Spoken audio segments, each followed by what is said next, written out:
ایک ہی صف میں کھڑے ہو گئے محمود و ایاز، نہ کوئی بندہ رہا نہ کوئی بندہ نواز۔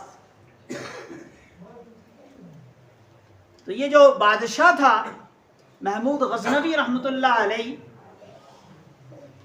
کتابوں میں لکھا ہے، اور کتاب کا نام ہے اہل دل کے تڑپا دینے والے واقعات۔ حضرت مولانا پیر ذوالفقار صاحب دامت برکاتہم العالیہ نے کتاب تصنیف فرمائی ہے۔ اس میں انہوں نے اس حدیث کی تشریح فرماتے ہوئے اس حدیث کو اس واقعے سے سمجھایا ہے کہ محمود غزنوی رحمۃ اللہ علیہ کے دل میں، ذہن میں ہمیشہ 3 سوال رہتے تھے اور ان کا جواب نہیں ملتا تھا۔ یہ سوال کھٹکتے رہتے تھے ان کے ذہن میں، دل و دماغ میں، کہ ان کا جواب مل جائے۔ پہلا سوال کیا تھا؟ پہلا سوال یہ تھا کہ میں سبکتگین کا بیٹا ہوں، پتہ نہیں میرا نسب صحیح ہے یا نہیں، میرا نسب صحیح ہے یا نہیں۔ دوسرا سوال یہ تھا کہ اس دنیا میں جس میں ہم رہ رہے ہیں، ان میں سب سے افضل اور بہترین لوگ کون ہیں؟ اللہ کے یہاں اور نبی کے یہاں سب سے اونچا مقام کس کا ہے؟ سب سے پسندیدہ اور بہترین لوگ کون ہیں؟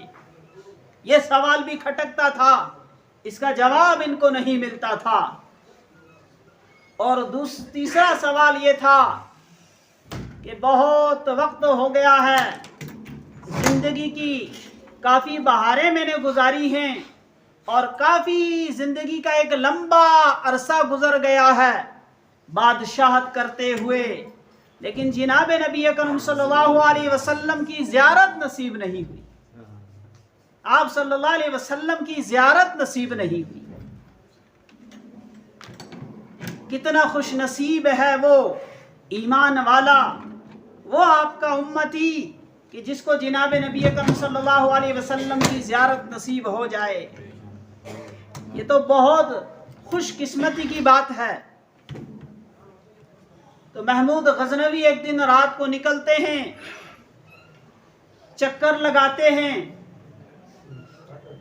اور چکر لگانے کا مقصد یہ تھا کہ رعایا کو دیکھیں کہ رعایا کیا کر رہی ہے، کوئی کسی مصیبت کے اندر مبتلا تو نہیں ہے، کوئی کسی پریشانی کے اندر مبتلا تو نہیں ہے، کوئی ایسا شخص تو نہیں ہے کہ جس پر ظلم ہو رہا ہے، کوئی محتاج تو نہیں ہے۔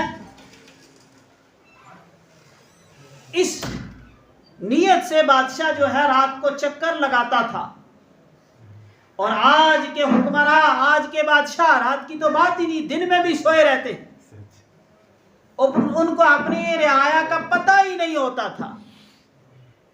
اس لیے حضرت عمر بن خطاب رضی اللہ تعالی عنہ نے، یا پھر غالباً حضرت عمر بن عبدالعزیز رحمت اللہ علیہ نے یہ جملہ فرمایا تھا، اگر میرے دور حکومت میں، اگر میرے دور اقتدار میں ایک کتا بھی پیاسا رہا، کل قیامت کے دن اللہ تعالیٰ مجھ سے پوچھیں گے۔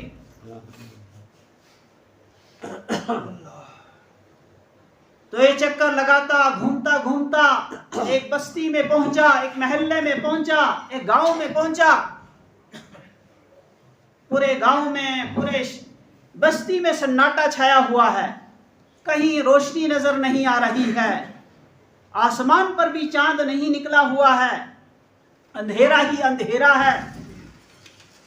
گلی سے گزر رہا تھا کہ دیکھا کہ ایک گلی میں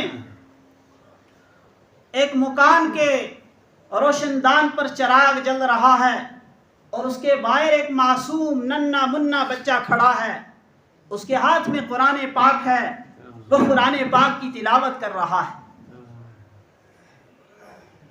اندر چراغ جل رہا ہے، اس کی روشنی باہر جا رہی ہے، اور اس چراغ کے سامنے کھڑا ہو کر وہ بچہ قرآن پاک پڑھ رہا ہے۔